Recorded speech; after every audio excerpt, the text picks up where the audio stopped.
Now, today I told you that we have with us the President of the American Bar Association. Now, some of you may think, the President of the American Bar Association? Well, this woman is so dynamic. How many of you have been able to walk 60 miles? You can tell I haven't walked them, but I respect those who have. One of the reasons this is so special, the American Bar Association was formed in 1878. 1878. Paulette Brown, lawyer extraordinaire, Margaret Brent Award winner, president of the National Bar Association, member of the Board of Governors, member of the House of Delegates, Spirit of Excellence Award winner, member of a number of sections, and now with the large international law firm of, is it Lock Lord? Paulette Brown is the first African-American woman to ever serve as president of the American Bar Association. I remind you again, founded in 1878, I believe. Paulette is a leader. She has dedicated her life to civil rights, to creating and enhancing justice, to making level the playing field for practitioners, for diversity, multiculturalism, and now she is fighting to root out implicit bias and create awareness in those who impact the justice system. And we're so proud to have our president be here with her favorite section, and I want you to join me and give her a standing, rousing round of applause. President Paulette Brown.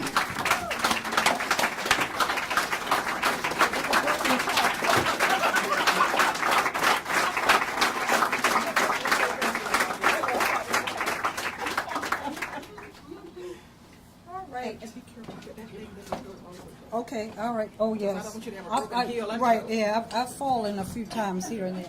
Good afternoon, everybody. Thank you so much. And so I just told Professor Coleman, I'm like, what am I supposed to say after that? He said, just say thank you and sit down. So that is my general inclination, but they paid me a lot of money to come here. So I am going to say a few words.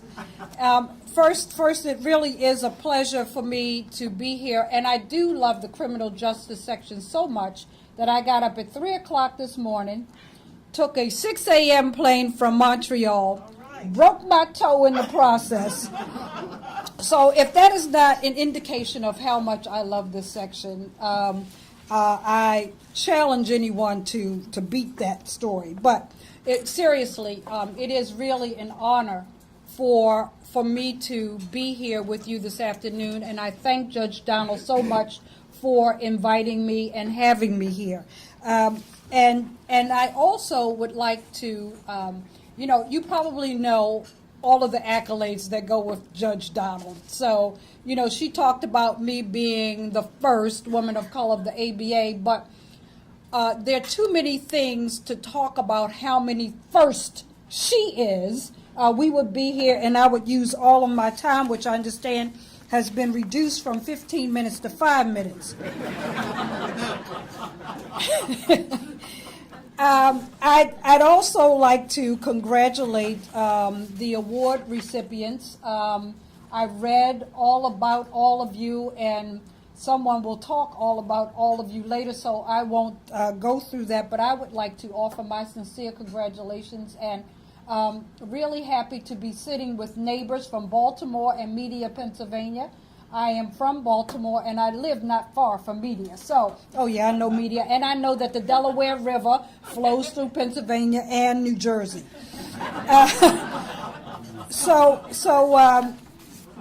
It's really good to be here, and I listened, I always have notes, but, I learned some things once I arrive at my destination. And one of the things I learned is that this lunch is so extraordinarily popular that we have students in another room. And students, if you can hear me, I'll come over in a few minutes to say hello. Students, as we know, are very important to our profession. And it is very important that we build a pipeline and that we have people who will follow us.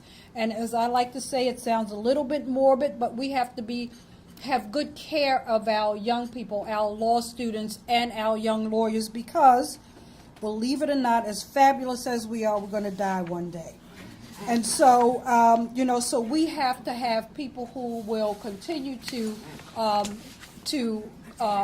promote our fine legacy and the great work that we do. I also my ears really tuned up when you talked about your program in Albuquerque, and I really wish that I could be there, because it would be really a good opportunity for me to learn some new things about the neuroscience of solitary confinement. And it makes me, this is something, to really appreciate that this is something that is really long overdue, and it gets tied into not just the solitary confinement, but all of the things that lead up to that. And if, for example, I think about the young man in New York who was accused of taking somebody's backpack. He couldn't make bail. So because he was young and they put him in Rikers, they thought it was best to put him in solitary confinement. And what solitary confinement did to him, it created such a mental illness with him that, a lot of people came to his rescue, including some celebrities and so forth. But the effects of the solitary confinement were so overwhelming that he ultimately committed suicide once he was released. He was never, ever charged with anything or went to trial. He was only accused of doing something to someone's backpack. So I am really pleased that you are looking at that issue. And it ties into the fact that he couldn't make bail. And I learned something so troubling last week about the bail system and what entities are the biggest lobbyists for higher bails and to make sure that people are not released ROR. Never occurred to me. Bail bondsmen are the biggest lobbyists. And so we have to really look at that. We have to look at what we could do, as Judge Donald said, as individuals and as organizations to see what it is we can do. We have to be reminded of what Charles Hamilton Houston told us, that we're either social engineers or we're parasites on society. Now, I know that by virtue of the fact that you're sitting in this room, that you are the social engineers. But I would admonish you to go out and tell all of your friends that they need to be social engineers as well. I am just really pleased that of the types of work, the kind of work that you're doing in the section, and how it ties in so well with what I am trying to do as president of the American Bar Association.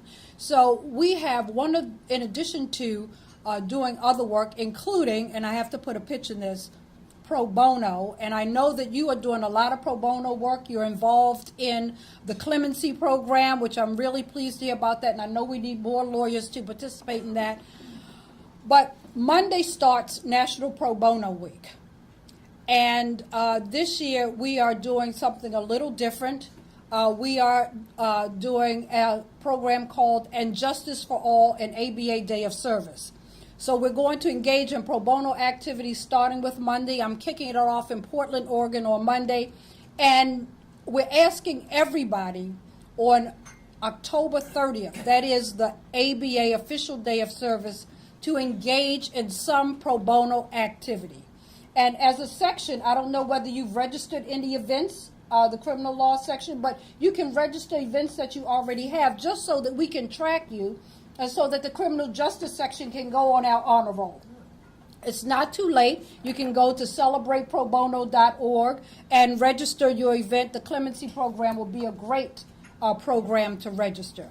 And, we are trying to create awareness. The media, I found, never wants to print or publish good news about lawyers.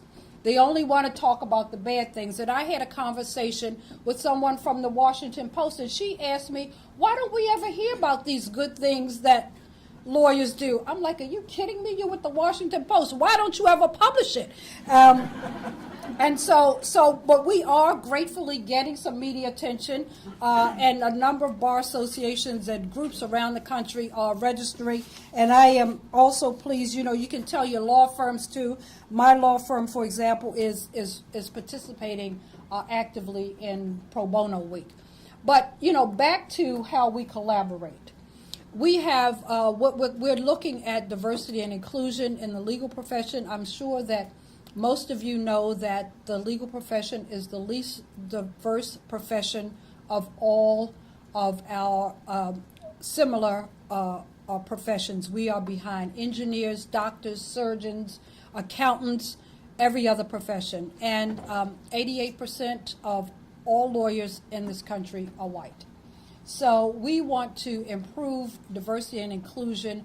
There have been tremendous efforts on behalf of so many people to move the needle in this regard. And so we're looking at how we can further advance the needle in a really big and meaningful way and have a program that's sustainable over the next 10 years so that we can see some dramatic differences.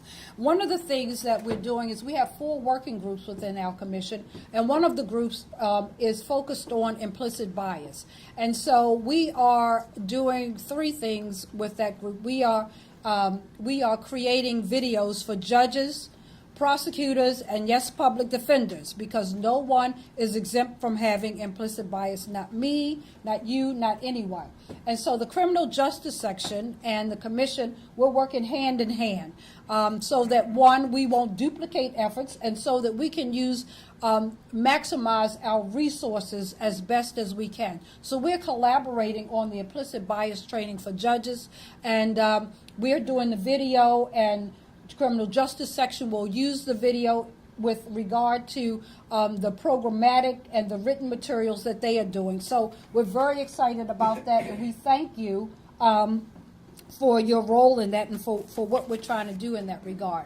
But we're not just looking outwardly, we're looking inward as well. We are looking at how all of the entities within the American Bar Association function and making guidelines for them. And is that Lelia Mooney? Because she is working on that.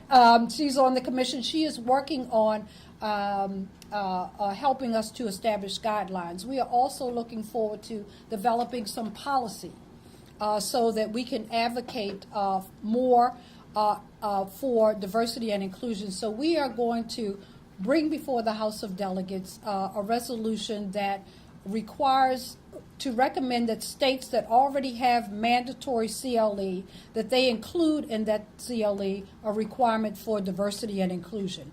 We're not asking that they raise the number of CLEs that they require, but we believe that that is important, and some states also believe it's important because they already have it. We also, if you can believe it or not, the model rules do not include any anti-discrimination provisions, and we think that the model rules should do that. And in fact, 44 states already have model rules that preclude discrimination, and we think that our model rules should have that as well. We are trying to do a number of different things. One of the reasons why I want to go and talk to the students is because as I travel around the country, and I'm trying to go to a lot of places where leadership traditionally has not gone, I am meeting with law students and with children at Boys and Girls Clubs. And people say, do you have, remember we had a good time at Boys and Girls Club in LA. The reason is because it's never too young. It's never too young. Children are never too young to start to get them interested in a career in law. I know that growing up, I did not know a single lawyer. I went to segregated schools until I was in 10th grade. I never thought about being a lawyer. Forget about being president of the ABA. There's certain things that I didn't know that I could even dream about. And so I thought that, sometimes people don't know what they can be until they see it. And so that is one of the reasons why wherever I go to a Boys and Girls Club, and they have them everywhere, including Missoula, Montana, and just everywhere in the United States there is a Boys and Girls Club. So I go there. Young lawyers are going with me now, so that young people, and so many of them say, I've never met a real lawyer in my life. And, you know, some of them go back and say, I didn't know lawyers help people buy houses. And they help them into contracts. Most of them think of what they see on television, and they think all lawyers are litigators. And a lot of them don't want to go to court. And so when they find out that lawyers do far more than litigate cases, you can turn them around. The other reason is also selfish, in addition to me wanting them to think about a career in law, is that we have to do more to disrupt the school-to-prison pipeline.